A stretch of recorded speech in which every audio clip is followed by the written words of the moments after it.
오늘 이제 뭐 룻기를 계속 하고 있습니다. 그래서 이제 2장까지 했었는데 오늘은 이제 룻기 3장을 보도록 하겠습니다.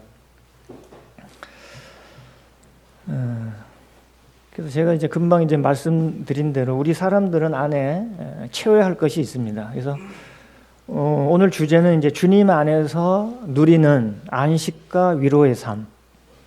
우리가 어떤 주님 안에서 안식을 누리고 위로를 또 받고 살 것인가 하는 부분 한번 생각해 보도록 하겠습니다. 그래서 2장에서는 우리가 이제 우리의 삶이 우연인가 필연인가에 대해서 말씀드렸죠. 그래서 우리는 우연이 아닌 필연적이고 목적적인 존재라고 말씀드렸죠. 그래서 우리 성도들은 특별히 주님과의 만남은 필연이고 그리고 참된 인연이다. 그죠? 그래서 이것이 이제 확장되면 이제 뭐 진화론이냐 또는 창조론이냐 이런 이제 관건이 되기도 하는데, 제가 지난주에 이제 책을 하나 소개하려고 했는데 책을 소개를 못한 것 같아요. 끝나면서. 근데 기독교 변증서들이 많잖아요. 기독교에 대한 또 구원에 대한 또 성경에 대한 이 변증서들도 많고 그렇게 하는 것들 많은데, 제가 이제 지난달에 본 책 중에 보면은 유일하신 하나님, 유일하신 메시지라는 책이 있어요. 폴덴 브란슨 형제가 쓴 건데, 그분이 이제 원래 미국 태생인데 아프리카 세네갈에 선교사로 갔어요. 그 지역은 전부 다 이슬람권이잖아요. 이슬람권. 그래서 거기에서 많은 이슬람 이제 무슬림들과 이제 서로 토론하고 뭐 하면서 그거를 이제 왜냐면 그들도 쿠란을 가지고 있는데 성경에 기반을 둔 거예요, 어차피. 왜냐면 그들도 이제 아브라함이 자기들 조상이라고 하기 때문에. 그래서 그 많은 이제 토론을 하면서 그 사람들 이메일로도 뭐 세계적으로도 이메일 받고 이렇게 해서 서로 토론 가운데 정말 참 기독교가 어떤 거고 또 이 성경이 어떤 것이냐 하는 부분들을 잘 변증해 놓은 것 같아요. 그래서 제가 여러 변증서들을 많이 봤는데 최근에 본 그 변증서가 책이 가장 좋은 것 같더라고요. 그리고 혹시 이제 이슬람권 사람들도 이제 우리나라에 많이 오잖아요. 많이 오는데 그런 분들하고 또 같이 뭐 대화를 하게 되면은 그런 것들로 참고가 될 것 같더라고요. 그래서 하여튼 브람슨 이 형제님은 이슬람 국가에 살면서 많은 무슬림과의 토론을 통해서 하여튼 성경과 어떤 기독교에 대한 변증을 했는데 하여튼 최고의 책인 것 같아요. 그래서 제가 읽고 성인이 책상에 꽂아놨는데 한번 읽기를 바라는 마음으로 시간 되면 읽겠죠 이제. 그래서 한번 읽어보면 참 좋은 것 같아요. 그래서 오늘 이제 3장에는 어떤 내용이냐면은 이제 룻은 생명부지의 이 모압 땅에서 시어머니 나오미를 따라왔죠. 그래서 따라온 정말 효심 깊고 무엇보다도 하나님에 대한 그 충심을 가졌어요. 그죠? 그런 마음이 아니면은 따라올 수가 없죠. 왜냐면 더군다나 이제 모압 이방인인데 여인이었는데 또 시어머니를 따라서 낯선 땅에 온다는 것은 참 보통 그런 마음이 아니고선 따라올 수가 없을 거예요. 그래서 이 나오미는 정말 진심으로 자기를 위해 희생하는 그 룻을 복된 안식처인 가정을 이루고 그렇게 살기를 바라는 그런 마음이 있습니다. 그래서 오늘 이제 안식과 위로의 삶이라 그랬잖아요, 주제가. 그래서 이들에게 삶의 안식을 누리기 위해서는 딱 두 가지가 필요했어요. 3장이 이제 그런 내용이거든요. 첫 번째는 뭐냐면 가정을 이룰 수 있는 남편이 필요한 거예요. 가정을 이루는 룻의 남편이 필요한 거죠. 또 한 가지는 이제 기업을 물러야 되는데 기업을 물을 자인 구속자가 필요했습니다. 그러니까 이들에게 나오미와 룻에게는 지금 필요한 것이 뭐냐면 이 삶의 안식을 누리기 위해서는 물론 이제 뭐 영혼의 안식을 우리는 다 누린 자들이에요, 그죠? 구원받은 사람들은 우리도 마찬가지죠. 우리는 영혼의 안식을 가지고 있지만 누리고 있지만 우리는 사는 중에 삶의 안식이라는 것은 우리 환경에 따라서 또 우리가 어떤 삶을 사느냐에 따라서 누릴 수도 있고 그러지 못할 때도 많습니다. 그래서 오늘 주제는 삶의 위주로 가는 거예요. 삶의 안식의 위주로 말씀드리겠습니다. 그래서 이 나오미와 룻에게 안식을 누리기 위해서 필요한 두 가지는 뭐냐면 가정을 이루어야 되는 거예요. 첫 번째. 그리고 두 번째는 이제 구속자가 필요합니다. 왜냐하면 기업을 물려야 되기 때문에.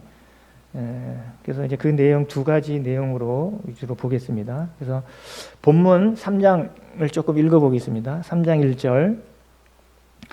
룻의 시어머니 나오미가 그에게 이르되 내 딸아 내가 너를 위하여 안식할 곳을 구하여 너를 복되게 하여야 하지 않겠느냐.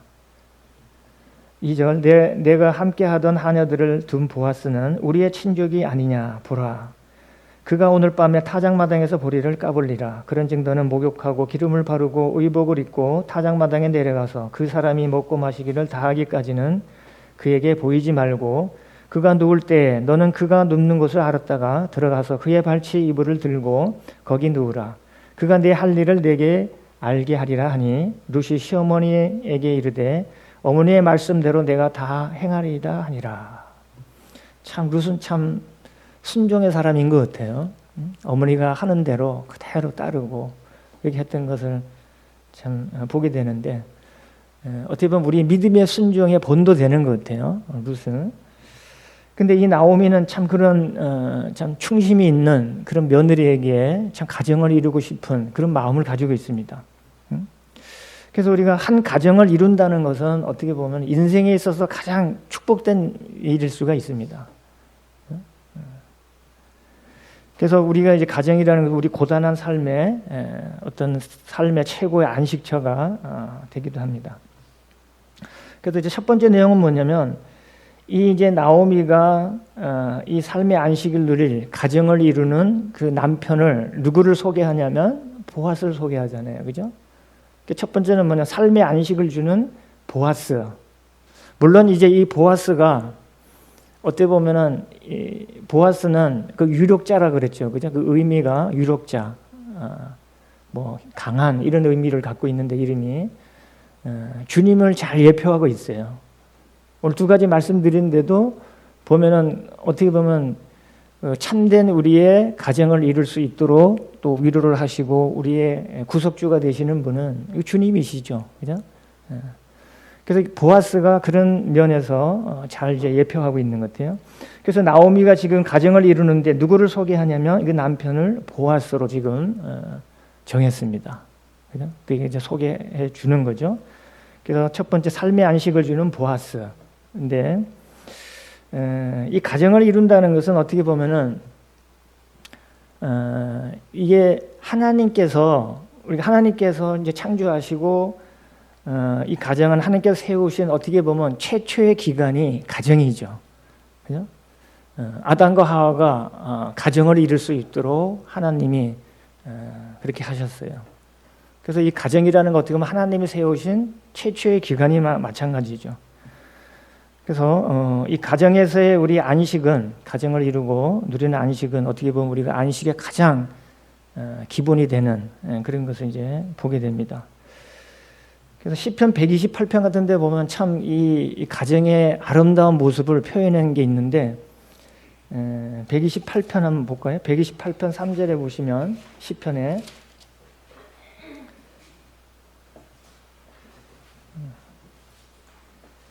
128편 3절에 보시면은 그렇게 되는데 참 아름다운 표현인 것 같아요. 이 가정의 모습을 128편 3절 내 집 안방에 있는 내 아내는 결실한 포도나무 같으며 내 식탁에 둘러앉은 자식들은 어린 감람나무 같으리로다.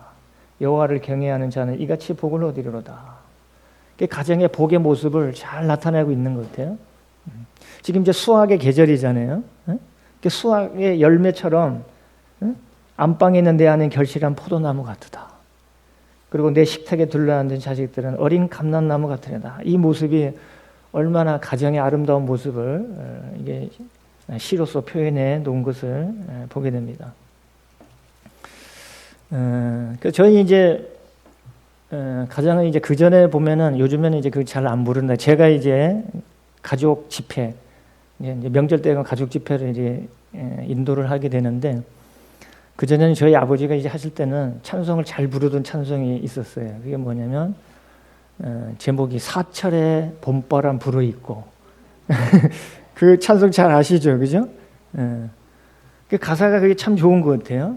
근데 이제 그 가사를 누가 지었냐면 전영택이라는 분이 지었는데, 전영택은 소설가죠. 소설가면서 이분이 감리교 목사예요. 감리교. 그래서 대표적인 그 소설이 화수분이라는 소설이 있죠. 화수분 들어보셨나요? 그 소설이 있는데, 하여튼 전영택 그분이 이렇게 가사를 지어졌는데, 사찰의 봄바람 불어있고 하나님 아버지 모셨으니, 가사가 그런 거예요. 믿음의 반석도 든든하다. 우리 집 즐거운 동산이라. 고마워라 임마누엘. 예수만 섬기는 우리 집. 고마워라 임마누엘. 복되고 즐거운 하루하루. 이 가정의 아름다운 그런 모습들을 잘 이게 작가다운 그러한 표현으로 잘 해놓은 것 같아요. 1절은 그런데 2절에는 어버이 우리를 고이시고 동기들 사랑에 뭉쳐있고 기쁨과 서름도 같이 하니 한간의 초가도 천국이라. 그 3절에는 아침과 저녁에 수고하여 다 같이 일하는 온 식구가 한 상에 둘러서 먹고 마셔 여기가 우리의 낙원이라. 참 잘 표현해 놓은 것 같아요. 그죠? 가정이 어떤 모습인가 하는 것들을 잘 해놓은 것 같아요. 이것도 결국은 후렴의 그 가사처럼 임마누엘, 예수만 섬기는 우리 집. 주님이 전체 가족들이 다 주님 안에서 참 주님을 섬긴다는 게 얼마나 참 복된 일인지 모르는 거예요. 이게 정말 임마누엘입니다. 하나님이 우리와 함께 하시는 거. 이게 참 중요하다는 이런 생각이 듭니다. 그래서 아무튼 우리 가정이라는 게 그렇게 우리 삶의 안식처로서 우리에게 위안과 안식을 누리는 중요한 그런 것을 보게 되는데, 하나님이 어차피 이 가정을 통해서 우리에게 이제 그러한 축복을 누리도록 이렇게 하셨습니다. 그리고 원래 이제 가정을 이루는 목적이 그렇죠. 가정이라는 게 뭐예요? 생육하고 번성권을 주셨죠, 그죠? 하나님이 우리에게 자연권을 이렇게 주셨어요. 그래서 생육하고 번성할 수 있도록. 그래서 우리가 이제 뭐 남편과 아내가 있는 거고 그렇게 하는 거죠. 근데 이제 우리 이제 자매님들 형제님들 보면은 남자로 태어난 거, 여자로 태어난 거, 이거 어떤 뭐 불만 있는 분 있으세요? 우리가 이 세상에 하나님이 이렇게 이제 우리에게 보내주신 거예요, 그죠? 이렇게 이제 출생하도록 하셨는데, 물론 이제 하늘나라 가면 그게 없습니다. 우리 마태복음 우리 22장에 보면은 이제 사두개인들이 이제 주님을 많이 시험을 했죠, 그죠? 하는데 이제 부활의 논쟁을 하면서 칠형제가 있는데 이제 여기도 이제 보면 이제 기업부를 자에 대해서 조금 이제 두 번째 그 주제 말씀을 할 텐데, 어떤 얘기는 했냐면 칠형제가 있는데 큰형이 죽고 그러면은 그 형수를 대를 잇도록 해야 돼요, 그죠? 다시 이제 해서 대를 잇게 했는데 다 이제 첫째, 둘째, 셋째 뭐 칠형제까지 다 갔어요. 그러면 과연 누구의 아내가 되겠느냐 이거죠. 누구의 아내가 되겠느냐. 그러니까 그때 이제 주님이 말씀하셨죠. 부활 때는 천사와 같다 그래요. 시집가고 장가가는 일도 없고 모든 천사와 같다. 천사하고 사람하고 다른 점이 뭐죠? 사람들은 생육하고 번성해야 돼요, 그죠? 그래서 우리는 형제도 있고 자매도 있습니다. 남자가 있고 여자도 있습니다. 그러면 천사들은 성이 없어요, 그죠? 천사들은. 그러니까 하나님이 천사들을 창조했을 때는 처음부터 끝까지 다 그 수로 정해져 있어요. 더 이상 번식이라는 건 없습니다. 사람이 죽어서 천사 되는 거 아니에요. 착한 데만 했던. 그거는 완전히 성경의 이제 비성서적이죠. 그래서 사람들은 어차피 물론 이제 우리가 하나님이 이 땅에서 정하신 때까지는, 우리가 부활되기 전까지는 성을 가지고 우리가 남자 여자가 있지만은 우리가 부활 때에는 이제 그런 게 없습니다. 시집가고 장가가는 게 없고 천사와 같다고 말씀하고 있습니다. 그러니까 내가 이 세상 살 때 뭐 남자로 태어나고 여자로 태어난 거 불편이 뭐 불만이 있어 이럴 필요가 없는 거죠. 그죠? 그러니까 하나님이 저에게 주신 대로, 성을 주신 대로 이 땅에 주님을 만나고 또 우리가 같이 뭐 형제를 만나고 자매를 만나고 가정을 이뤄서 주님으로 기뻐하고 그 안에서 우리가 삶의 안식을 누리는 그런 것들이 얼마나 축복된 그런 삶인가 우리가 생각해 보게 됩니다. 그래서 아무튼 이 나오미는 룻을 보아스에게 인도해 가지고 가정의 안식처를 얻어서 복을 누리기를 소망하고 있습니다. 그렇죠? 그래서 우리도 마찬가지. 우리는 이제 어디에서 이런 위로와 안식을 얻어야 될까요? 아까 이제 보아스는 주님을 예표한다 그랬죠, 그죠? 그래서 보아스는 주님을 잘 예표하고 있습니다. 근데 이 보아스는 어떻게 보면 지금은 이제 능력자가 됐죠, 그죠? 돈 많은 부호가 됐고 뭐 유력자가 됐지만은 어떻게 보면 좀 천하게 출생했어요, 보아스가. 보아스의 남편이 누구냐면 살몬이잖아요, 그죠? 근데 뭐 성경에 나오진 않지만 살몬은 전승에 의하면은 우리가 여리고 성에 갔을 때 거기에 기생 라합이 있었죠, 그죠? 응? 기생 라합. 그 두 정탐꾼이 갔는데 그 정탐꾼의 한 명이 살몬으로 보는 거예요. 그래서 그 후에 이 살몬하고 라합하고 결혼해서 낳은 자가 바로 보아스라는 거예요. 그러니까 이제 기생 라합 출신이니까 어떻게 돼요? 라합이었으니까. 그럼 좀 천하게 출생한 거잖아요, 그죠? 그렇게 보는 거죠. 근데 전생에 의해서 살몬이 이제 라합의 남편이라고 이렇게 하는데 이거는 전승이에요. 확정된 건 아닌데 그렇게 보고 있습니다. 그래서 아무튼 이 보아스는 어떤 라합의 아들인 거는 분명하잖아요, 그죠? 라합의 아들이 보아스입니다. 그러니까 어떻게 보면은 뭐 이 족보로 따진다 그러면 천하게 좀 출생을 했죠. 천하게 출생했으나 오히려 이 구속자가 되는 그런 모습을 보게 됩니다. 그래서 우리 주님도 부유하신 분이지만 천하게 출생하셨죠, 그죠? 마구간에서 출생하셨잖아요.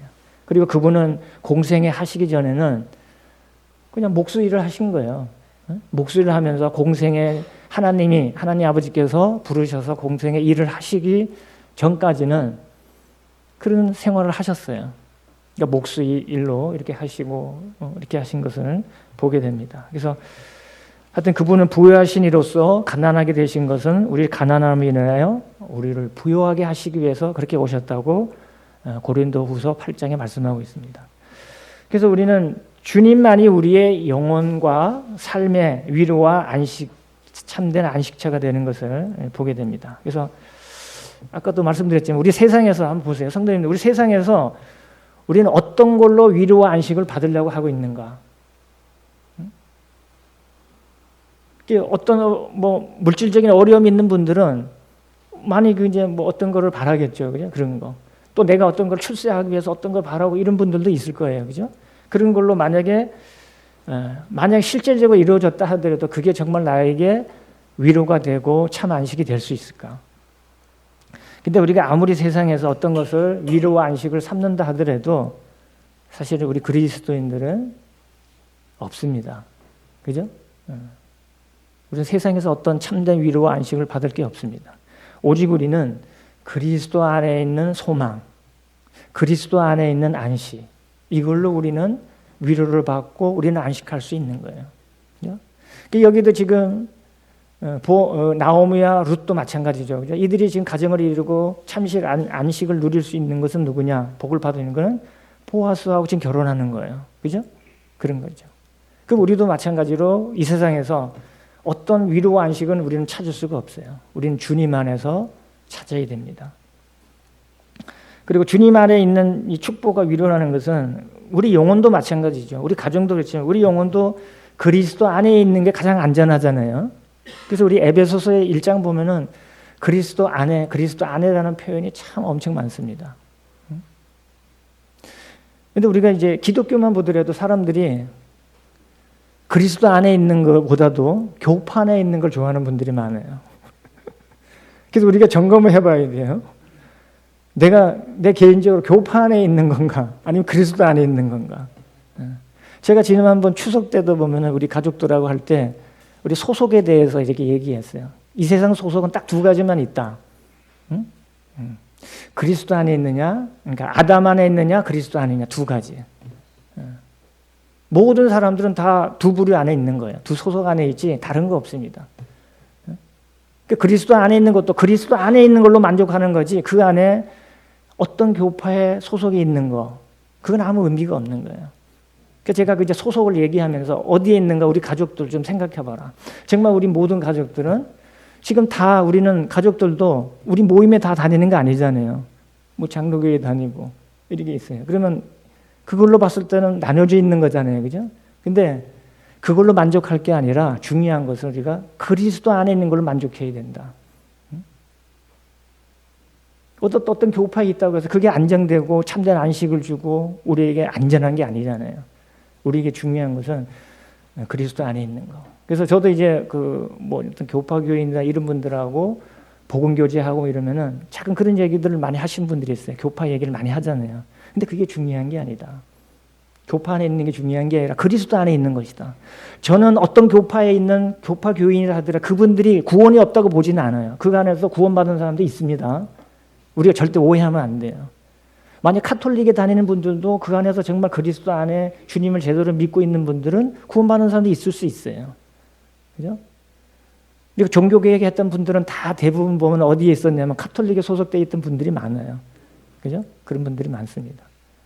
제2 종교개혁을 했던 우리 브레드린 처치의 형제들도 대부분 그런 소속에 있던 분들도 많아요. 근데 이제 그런 것들이 아무것도 아니라는 걸 버리고 교파 안에 있다는 거, 그런 거 아무것도 아니라는 걸 내려놓고 그리스도 안에 와서 순수하게 떡과 잔을 통해서 모여서 우리 브레드린 처치가 시작된 겁니다. 그죠? 그게 중요한 거예요. 그리스도 안에 있느냐, 이게 참 중요한 겁니다. 그거 아닌 건 다 헛된 거예요. 갈라디아에서도 6장에 말씀하시나요? 할례나 무할례나 중요한 것이 아니라 중요한 것은 새로 지으심을 받은 것만이 중요하니라. 이게 중요한 거예요. 근데 많은 사람들이 할례 받았냐 안 받았냐, 세례를 받았냐 안 받았냐 이걸 이제 따져요. 물론 이제 구원받은 사람은 침례를 받고 세례 받는 거 요청하지만 그게 중요한 게 아니라 정말로 새로 거듭난 거, 거듭난 게 중요한 거죠. 그리스도 안에 있는 것이 중요한 겁니다. 그죠? 그럼 우리가 참된 삶의 안식도 뭐냐면 그리스도 안에 있는 거예요. 네, 그래서 우리가 삶에 있어도 힘들고 어려움들이 있다고 이렇게 하다가도 정말 내가 그리스도 안에 있는가? 그럼 내가 그리스도 안에 있다 그러면 내가 힘을 누리지 못할 일이 뭐 있는가? 우리가 한번 생각을 해봐야 되는 거죠. 그래서 마태복음 11장 28절에서 주님은 뭐라고 했죠? 수고하고 무거운 짐진 자라 다 내게로 오라. 물론 죄의 짐을 진 사람들도 있어요. 삶의 짐을 진 사람들도 있어요. 근데 주님은 다 오라고 말씀하시죠. 수고하고 무거운 짐진 다 내게로 오라. 내가 너희를 쉬게 하리라. 나는 마음이 온유하고 겸손하니 나의 멍에를 메고 나에게 배우라. 배우라고 말씀했는데 우리가 배워야 되지만 배우라는 말을 다른 데는 뭐냐면 거하라고 말씀하고 있네요. 거하고. 진정으로 내가 주님 안에 거하고 있는가? 그죠? 마태복음 15장에도 뭐예요? 거하라고 말씀해요. 너 안에 내 안에 붙어 있으라고 말. 거하는 거예요. 주님에 거하고 있는가? 주님에게 거한 사람은 세상에 어떤 걸로 해서 만족을 찾으려고 하고 안식을 찾으려고 하지 않겠죠. 그죠? 그래서 우리가 그런 마음이 들면은 우리가 정말로 내가 주님 안에 있고 주님 안에 거하는가 하는 부분들을 생각해 봐야 되는 거죠. 그리고 우리 가정도 그리스도 안에 있는 가정인가. 그래서 우리 가정들도 참 다 모든 식구들이 그리스도 안에 있으면 참 좋잖아요. 그렇지 않다 그러면 우리는 그분들도 다 그리스도 안에 들어올 수 있도록 우리가 조금 전도도 해야 되고 복음도 같이 또 하고 이렇게 해야 되는 것을 보게 됩니다. 그래서 다 외적인 거, 사람들은 너무 이제 외적인 거 갖고 너무 많이 따지는 것 같아요. 그게 중요한 게 아니라 정말 그리스도 안에 있느냐, 그렇지 않느냐. 그러니까 두 가지라 말씀드렸죠. 그리스도 안에 있느냐, 아담 안에 있느냐, 두 가지. 그것을 우리가 이제 중요하게 생각해야 될 것을 보게 됩니다. 그래서 하여튼 모든 가정이 그리스도 안에 있을 때 참 축복이고 이제 안식인 것을 참 보게 됩니다. 그러니까 이제 결혼도 당연히 이제 그리스도 안에서 하는 게 가장 축복이겠죠, 그죠? 우리가 이제 우리 청년들도 결혼하고 해야 되는데 우리가 어떻든지 그리스도 안에 있는 그러한 배우자들, 배필들을 만나야 되는 게 가장 축복된 것을 이제 보게 됩니다. 그래서 이제 그 주님이 그 복된 분이 우리가 이제 말씀이 육신이 되어 오셨고 이제 진리이신 주님이잖아요, 그죠? 그래서 우리가 위로와 이걸 누릴 수 있는 것은 그분이 우리의 참된 진리이기 때문에 이제 그런 거고. 그리고 이제 교회 입장에서는 그렇죠. 우리가 개인적으로도 그렇지만 주님이 우리의 참 남편이시고 참 안식의 주인이시잖아요, 그죠? 그래서 우리는 어디 다른 곳에 찾는 것이 아니라 우리는 주님 안에서 우리 안식을 찾는 것이 가장 중요하고 가정을 이루는 것이 참 축복이라는 생각이 듭니다. 그래서 첫 번째 여기 이제 나오미가 이 룻에게 1절에 보면은 안식할 곳을 구하여 너를 복되게 하지 않겠느냐. 그리고 이제 보아스는 우리의 친족이다. 여기서 이제 친족이라는 거 이제 두 번째 얘기할 이제 기업을 물을 보아스를 이제 보게 되는 거예요. 첫 번째는 가정의 남편인 보아스잖아요. 가정의 남편인. 두 번째는 이제 우리 기업을 물을 보아스를 이제 보게 되는데, 이제 본문에 다시 6절 보겠습니다. 6절부터. 그가 타작 마당으로 내려가서 시어머니의 명령대로 다 하니라. 보아스가 먹고 마시고 마음이 즐거워 가서 곡식단 더미의 끝에 눕는지라. 룻이 가만히 가서 그의 발치 이불을 들고 거기 누웠더라. 밤중에 그가 놀라 몸을 돌이켜 본즉 한 여인이 자기 발치에 누워 있는지라. 이르되 내가 누구냐 하니 대답하되 나는 당신의 여종 룻이오니 당신의 옷자락을 펴 당신의 여종을 덮으소서. 이는 당신이 기업을 물을 자가 되민이다 하니 그가 이르되 내 딸아 여호와께서 내게 복 주시기를 원하노라. 내가 가난하건 부하건 젊은 자를 따르지 아니하였으니 내가 베푼 이내가 처음보다 나중이 더하도다. 그리고 이제 내 딸아 두려워하지 말라. 내가 내 말대로 네게 다 행하리라. 내가 현숙한 여인인 줄을 나의 성읍 백성들이 다 아느리라. 나오미는 이제 그 남편으로 보아스를 이렇게 인도를 했고, 그래서 이제 이 룻을 보내죠, 그죠? 그래서 이제 추수 때 보리를 이제 까불릴 때, 그러니까 알곡을 거둘 때죠. 까불리다니까 무슨 까불어 된다고 있는 표현이 그런데, 추수 때 이제 볕단을 다 베잖아요, 그죠? 베고 이제 싸놓습니다. 그리고 조금 이제 마른 후에 이제 알곡을 털기 위해서 알곡 추수를 할 때 되는데, 그때는 이제 이 주인된 자들이 항상 여기에 동참을 하게 됩니다. 이제 보아스도 거기에 올 것을 알고 이제 나오미가 이 룻을 단장을 시키고 보내게 됩니다. 그리고 그 장막을 치고 항상 거기에 잠을 잡니다. 추수 때 그런 게 이제 풍습이 있기 때문에 자는데 발치에 갑자기 자는데 웬 여인이 거기에 있어요. 그죠? 깜짝 놀랐겠죠. 그래서 이제 8절에 보면 그가 놀라 몸을 일으켜 보면 한 여인이 자기 발치에 누웠는지라 이렇게 되어 있습니다. 그래서 이 룻이 이제 당신의 여종 룻이니 당신의 옷자락을 펴 당신의 여종을 덮어서서. 그래서 이 표현은 참 어떤 은유적인 표현이지만 옷자락을 펴 당신의 여종을 덮어서서 이 의미가 어떤 의미가 있을까요? 탈금 성경에 보면은 직역으로 해서 저를 당신의 아내로 삼으소서 이런 표현이에요. 그러니까 저를 아내로 삼아주세요. 이런 것을 표현하고 같은 의미입니다. 그리고 이는 당신이 기업을 물을 자가 됨이니라 이렇게 말씀하고 있는 거죠. 그래서 룻은 시모의 권유대로 보아스의 결혼을 요청합니다. 그래서 어떻게 보면 이 옷자락을 펴 당신의 여종을 덮어서 하는 표현이 어떤 날개 아래 어떤 보호를 받기를 원하는 구속자의 보호를 요구하는 그런 표현인데 이거는 결혼을 의미하는 거예요. 결혼을. 그래서 이 이제 기업을 물을 자인 보아스에게 이제 요청을 하는데 우리가 이제 기업을 물을 자 여기서 이제 기업이라는 것은 우리가 잘못 생각하면은 어떤 회사의 의미로 생각할 수도 있어요. 근데 이게 한자가 달라요. 여기에 기업이라는 것은 턱이자예요. 이게 한자로 되면 이제 다르건데 턱이자인데 이제 기업인데 다른데 회사를 의미하는 기업이 있잖아요. 그런 거는 이제 그 도모할 기자예요. 그러니까 사람 입 밑에 그칠 지자 이게 이제 기자인데 그건 이제 그런 의미가 아니에요. 그런 기업이 아니에요. 회사를 의미한 기업이 아니라 여기에 기업은 차라리 유업이라고 표현하는 게 더 표현이 이해하기가 좋을 것 같아요. 그러니까 유업을 물을 자.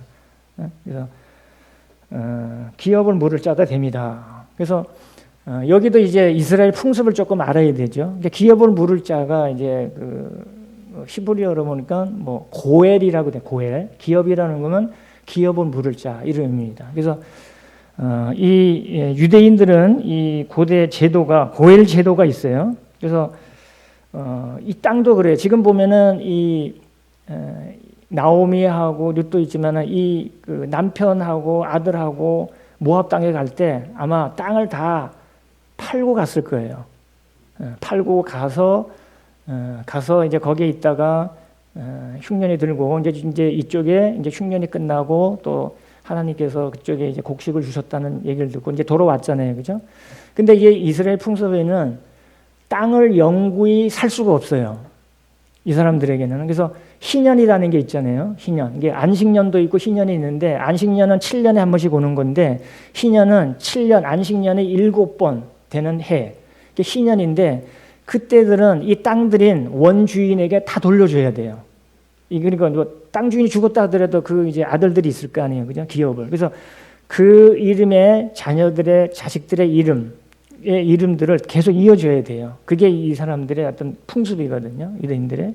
그래서 이제 고엘 제도라는 게 바로 그런 거예요. 기업 물을 자 이런 의미예요. 그래서 레위기서 25장에 보면 이제 그런 말씀이 있어요. 그냥 한번 찾아볼까요? 레위기서 25장. 그래서 이 제도를 우리가 알고 있어야지만 이것을 조금 이제 이해하는데 도움이 될 거라는 생각입니다. 레위기서 25장 23절.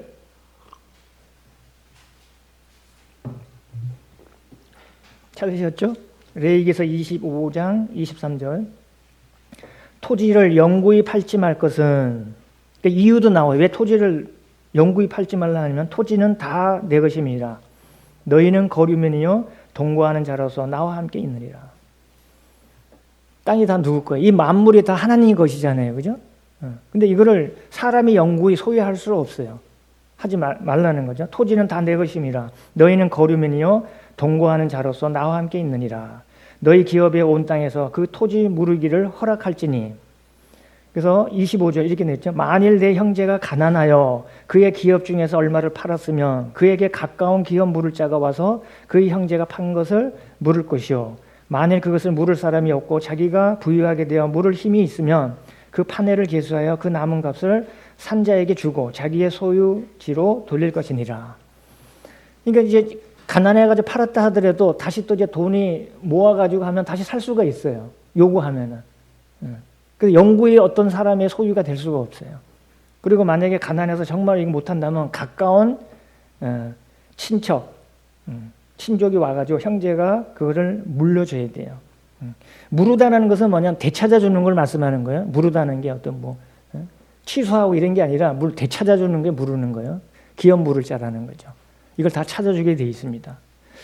그래서 이제 이 고엘 제도라고 그러는데 이거는 히브리어는 무르다, 되찾다, 구속하다 이런 의미예요. 고엘이라는 뜻이.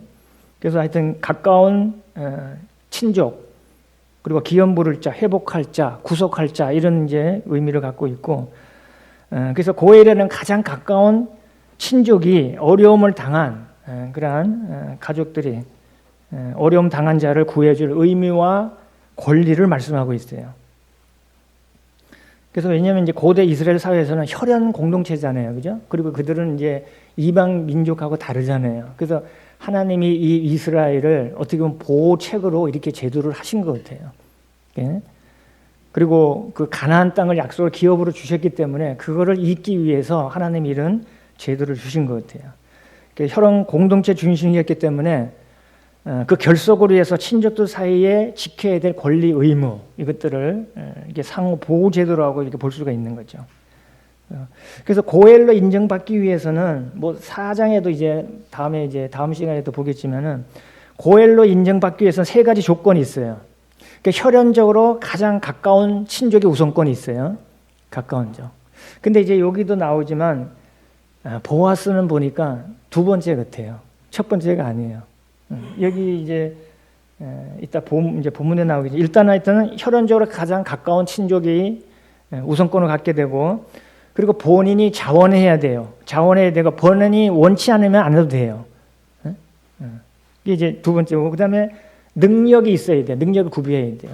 그래서 그러니까 마음만 있어도 안 되고 경제적인 능력이 있어야 된다는 거죠. 이게 세 가지를 이제 조건을 구비를 해야 됩니다. 그래서 이 고엘 제도는 뭐 다른 데 찾기는 않았지만 어떤 상황들이 있냐면 만약 가난으로 해서 자신이 노예로 팔리게 된 경우, 노예로 팔린 경우 가까운 친족이 다시 이제 살아서 되돌려 주는 거야.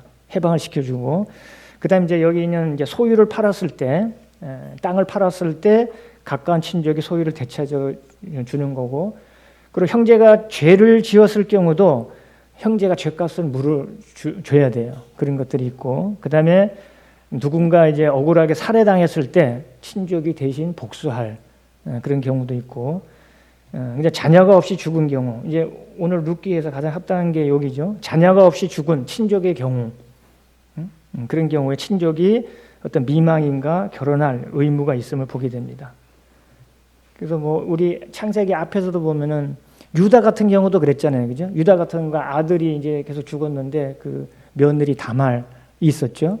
그거를 안 해주니까 어떻게 돼? 유다가 결국 며느리를 해가지고 그를 통해서 이제 베레스하고 뭐 2명 낳았죠. 이렇게 낳았던 것을 보게 됩니다. 그래서 이 다말 경우처럼 여기도 마찬가지, 룻의 경우도 마찬가지야. 죽은 형제에 대한 의무를 해줘야 됩니다. 근데 이제 여기 보면 아까 이제 그 첫 번째 그 조건이 뭐냐, 가장 가까운 친족이라 그랬죠. 그래서 이 룻이 이제 자신을 아내로 삼아달라고 이렇게 했을 때 11절에 보면 본문에 오셔가지고 11절에 그리고 이제 내 딸아 두려워하지 말라. 내가 내 말대로 내게 다 행하리라. 내가 현숙한 연주 나의 성읍 백성들이 다 하니라. 참으로 나는 기업을 물을 자이나 기업 물을 자로서 나보다 더 가까운 사람이 있으니 이 밤에 여기서 머무르라. 아침에 그가 기업 물을 자의 책임을 내게 이행하려 하면 좋으니 그가 그 기업 물을 자의 책임을 행할 것이니라.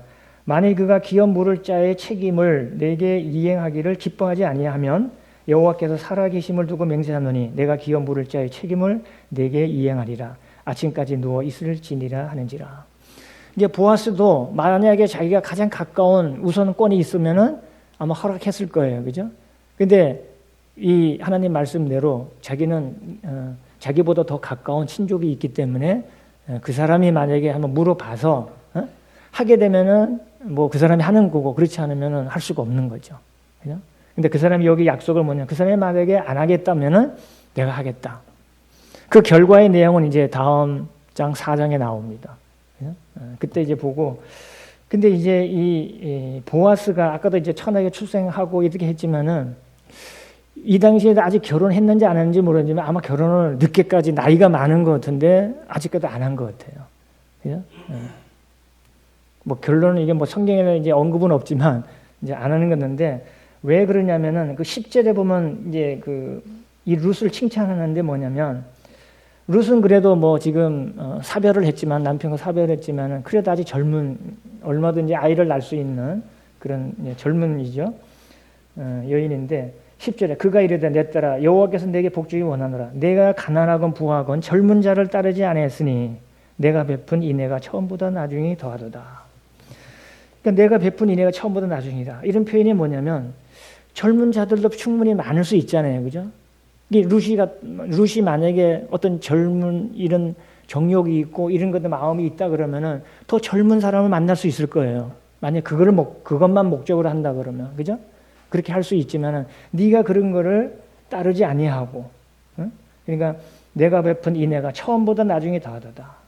물론 이제 처음에 인애라는 건 뭐냐면 뭐 고향과 친족을 떠나고 뭐 이런 것들도 있지만은 나중에 그의 이 보아스에 대한 어떻게 보면 개인적인 헌신을 이제 요청하는 이런 것들이 이제 인애라고 보는 거죠. 근데 이 인애라는 표현도 보면은 그 히브리어로 헤세드라 그러잖아요, 보통. 헤세드 들어보셨죠? 헤세드. 근데 여기 이제 인애라고 표현되어 있는데 뭐 친절, 사랑, 변함없는 사랑, 이거는 이제 인애입니다. 그래서 인애라 헤세드라는 것은 사람과 사람 사이의 관계도 우리가 이제 헤세드라고 이렇게 하기도 하지만, 서로 간에 베푸는 그런 친절과 사랑을 헤세드라고 하지만, 특별히 하나님이 우리 사람에게 베푸는 변함없는 사랑, 이걸 특별히 더 헤세드라고 많이 이렇게 표현을 합니다. 그래서 뭐 시편 같은 데 보면은 그런 거를 찬양하는 데 많죠. 하나님의 인자하심이 영원함이로다. 이런 표현이 많죠. 그죠? 그런 게 바로 헤세드입니다. 그래서 그거를 잘 표현한 게 시편에 보면 117편 한번 볼까요? 106편에도 있긴 있는데 이런 부분을 한번 이제 찾아보시면 다음에 읽으실 때 이런 게 바로 헤세드라는 의미구나. 이런 것들을 이제 우리가 상기할 수가 있는 거죠. 시편 117편을 보시면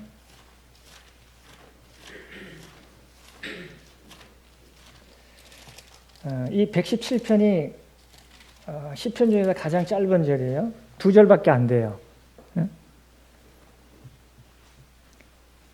117편 찾으셨죠? 너희 모든 나라들아 여호와를 찬양하며 너희 모든 백성들아 그를 찬송할지어다. 우리에게 향하신 여호와의 인자하심이 크시고 여호와의 신실하심이 영원함이로다. 할렐루야. 여기 인자하심이 크시고 이 표현이 이제 헤세드입니다. 그 106편 1절에는 할렐루야 여호와께 감사하라. 그는 선하시며 그 인자하심이 영원하니라. 그 인자하심이 영원하심을 찬양하는 거죠. 그 인자하심이 바로 여기서는 인애라고 표현되어 있는데 그게 바로 헤세드라는 의미입니다. 근데 이 117편을 잘 또 표현해서 반복해서 해놓은 장이 어디냐면은 136편이에요. 136편 한번 볼까요? 어떤 분은 이렇더라고요. 이거 뭐냐면 우리가 이제 그 강강수월래라는 게 있잖아요, 그죠? 강강수월래로 막 이렇게 하는데 계속 반복되는 이 헤세드의 강강수월래가 117편이다. 이렇게 표현 136편이다고 이렇게 얘기했는데 136편은 다 그거예요. 보세요. 136편 여호와께 감사하라. 그는 선하시며 그 인자하심이 영원합니다. 그 인자하심이 영원합니다. 2절에 신들 중에 뛰어난 하나님께 감사하라. 그 인자하심이 영원함이로다. 그들 중에 뛰어난 주께 감사하라. 그 인자하심이 영원하다. 그 인자하심이 영원하다를 계속 반복하고 있어요. 끝까지. 26절 맨 마지막 하늘의 하나님께 감사하라. 그 인자하심이 영원합니다. 이게 바로 하나님이 사람들에게 행하신 헤세드입니다. 인애와 자비를 베푸신 거죠. 그걸 반복하는 거예요. 이게 무려 26번이 언급되어 있어요. 마치 강강수월래 하듯이 뭐 이렇게 반복되어 있다는 거죠. 그러니까 117편의 그 말씀이 26번 언급해서 계속 그분의 인자하심과 인애하심과 그분의 베푸신 친절을 말씀하고 있는 거죠. 근데 그 인애라는 표현을 이 보아스가 이 룻에게 지금 하고 있는 거예요. 그런 표현을. 그러니까 이 인애라는 게 그냥 뭐 단순한 사랑이 아니잖아요. 그죠? 그 변함없는 사랑. 그 네가 얼마든지 젊은 자의 정욕을 해서 젊은 자에게 결혼할 수 있지만 나에게 이 나이 든 자에게 네가 나에게 요청하러 왔구나. 구속자로 요청하는 거야. 그래서 룻은 이 구속자인 보아스에게 다가오고 그렇게 요청을 한 것을 보게 됩니다. 그래서 내가 베푼 이 내가 처음보다 나중에 더하도다. 이렇게 된 것을 보게 됩니다. 그래서 이 기업 문제를 이제 이 보아스가 그렇잖아요. 먼저 이제 기업 물을 자가 우선권이 다른 사람에게 있지만 만약 그 사람이 포기한다면 내가 즉각적으로 한다. 그 약속을 하게 한 것을 보게 됩니다. 그래서 이 기업의 문제를 위험 문제를 해결하기 위해서 즉각적으로 이렇게 행한 것을 이제 보게 되고 그래서 18절에 보시면 이제 이 룻을 이제 보아스가 이제 보리를 6번 이렇게 담아줘서 이제 시어머니에게 보냅니다. 그래서 다른 사람이 눈에 띄지 않게 왜냐하면 현숙한 여인이기 때문에 그런 모습을 보여주면 안 되겠죠, 그죠? 그래서 그걸 다 보아스는 참 보면 서로 간에 참 그런 사랑의 마음이 있는 것 같아요, 그죠? 룻도 보아스를 통해서 자기의 남편으로 받아들여 가정을 이루게 하고 그리고 이제 기업 물을 자로 요청을 하는 것을 보게 됩니다. 근데 이 보아스도 보면은 참 사람이 분명히 하나님의 사랑 같아요. 그죠? 그래서 6번 이 보리를 담아주고 빈손으로 시어머니 가지 말라고 이제 이렇게 보내고 그리고 다른 사람의 눈에 띄지 않도록 해서 보냅니다. 그리고 18절에 보시면 이에 시어머니가 이르되 내 딸아 이 사건이 어떻게 될지 알기까지 앉아 있으라. 그 사람이 오늘 이 일을 성취하기 전에는 쉬지 아니하리라 하니라.